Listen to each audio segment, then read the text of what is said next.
Genetic codes. आज का जो टॉपिक है वो है जेनेटिक कोड्स। सबसे पहले अपन पढ़ेंगे कि कोई भी किसी भी तरह का जो जेनेटिक कोड जो शब्द है, ये जेनेटिक कोड शब्द दिया था एक जॉर्ज गेमो नाम के साइंटिस्ट ने, करेक्ट। फिर उसके बाद में सेकंड पॉइंट्स ये हैं कि अगर जो जेनेटिक कोड्स है इसका डिस्कवर किया था एक नीरेनबर्ग, खोराना और मैथ्यू साइंटिस्ट था। ये तीन तरह के साइंटिस्ट थे जिन्होंने जेनेटिक कोड्स का डिस्कवर किया था। अब जानते हैं कि जो जेनेटिक कोड्स है, ये जेनेटिक कोड्स है क्या चीज़।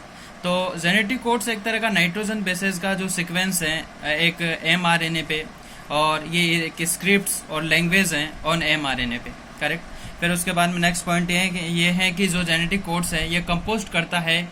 नेक्स्ट है कि जो जेनेटिक कोड्स है कंपोस्ट करता है कोडोन्स, और एक कोडोन्स की अगर जब भी अपन बात करते हैं, कोडोन्स बना होता है तीन तरह के नाइट्रोजन बेसेस से, करेक्ट। फिर उसके बाद में है ये है कि अगर कोई भी किसी भी तरह के चार तरह के नाइट्रोजन बेस प्रेजेंट होते हैं एक mRNA पे, एडिनिन हुआ, यूरेसिल हुआ, ग्वानिन हुआ और सिस्टीनिन हुआ, करेक्ट। और कोडोन्स की अगर जब भी अपन बात करते हैं, कोडोन्स आर ट्रिपलेट्स होता है और n की जो वैल्यू होती है वो 3 होती है। 3 क्यों हुई n की वैल्यू? क्योंकि जो कोडोन्स है वो ट्रिपलेट्स है, इसलिए अगर अपन बात करें तो total numbers of codons possibles की अगर बात करें, देखना चाहें किसी जेनेटिक कोड्स के अंदर, तो 4 की पावर n है।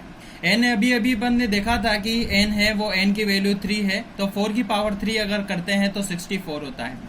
हर कोडोन्स की अगर जब भी अपन बात करते हैं वो स्पेसिफाई होता है एक पर्टिकुलर अमीनो एसिड से, परंतु तीन तरह के कोडोन्स वो है जो किसी भी तरह के अमीनो एसिड से कोडेड नहीं होता। वो कौन कौन से हैं? वो है एक UGA है जिसको ओपल बोला जाता है, एक UAG है जिसको अंबर बोला जाता है, और एक UA है जिसको ओक्रे बोला जाता है।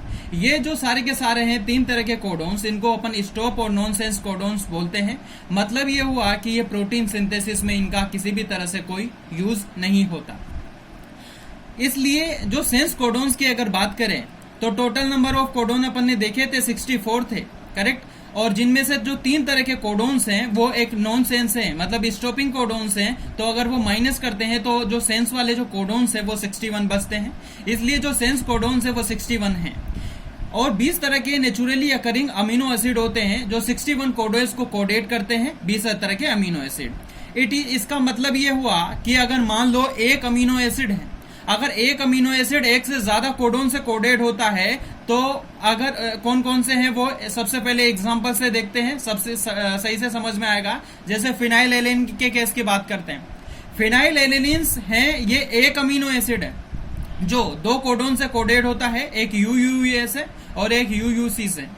आइसोल्यूसिन के अगर केस की अगर जब भी अपन बात करते हैं, ये 6 तरह के कोडोन से कोडेड होता है। सेकेंड अपन केस पढ़े थे, अभी अपन ने पहला केस पढ़ा कि एक अमीनो एसिड एक से ज्यादा कोडोन से कोडेड होता है। पर नेक्स्ट अपन बात करेंगे कि 2 तरह के अमीनो एसिड वो हैं।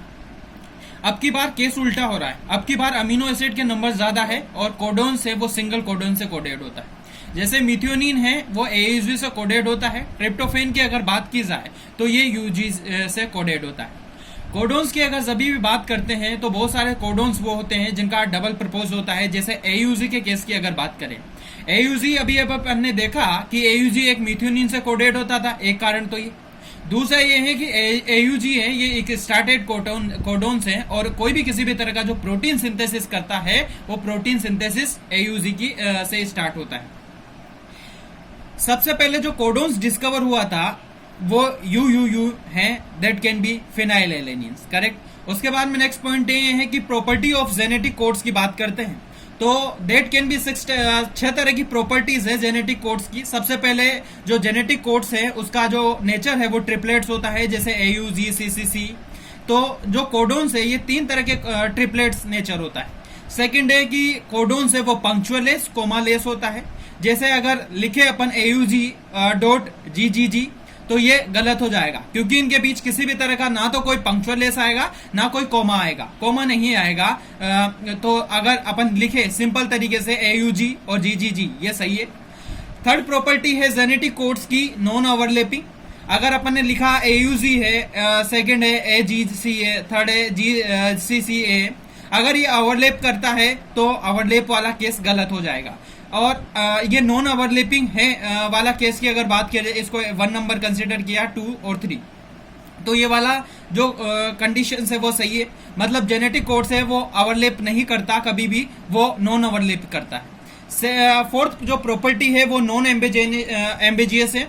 इसका मतलब ये होता है कि वन कोडोन से वो एक पर्टिकुलर अमीनो एसिड से कोडेड होता है। नेक्स्ट प्रॉपर्टी की बात करें तो जेनेटिक कोड से वो यूनिवर्स होता है। सभी तरह के जो ऑर्गेनिज्म हैं, चाहे बैक्टीरिया की बात करें, चाहे ह्यूमन बीइंग की बात करें, किसी भी ऑर्गेनिज्म की अगर बात करें, सबके अंदर जो जेनेटिक कोड्स है वो एक यूनिवर्सल है। और नेक्स्ट सिक्स प्रॉपर्टी है डीजनरेट्स। डीजनरेट्स का मतलब ये है कि एक अमीनो एसिड है वो एक से ज्यादा कोडोन से कोडेड होता है।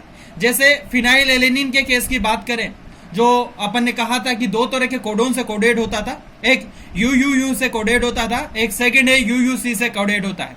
सेकंड है आर्जिनिन बोलूं या आइसोल्यूसिन बोलूं, ये एक अमीनो एसिड है जो एक से ज्यादा कोडोन से कोडेड होता है, और ये 6 तरह के कोडोन से कोडेड होता है, जिनमें से एक है वो है टीएटी।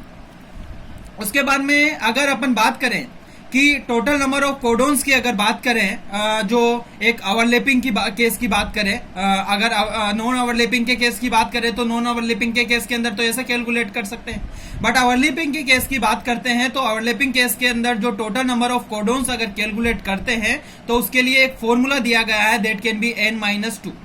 यहाँ पे जो n है वो नंबर ऑफ नाइट्रोजन बेसेस है। नेक्स्ट एक पॉइंट ये है कि अगर कोई भी किसी भी तरह का जो एंटी कोडोन्स है, अगर वो एक से ज्यादा कोडोन से कोडेड होता है, तो उस जो प्रोसेस की अगर सभी भी बात करते हैं तो उस प्रोसेस को एक वूबल हाइपोथेसिस बोला जाता है। Correct, thank you.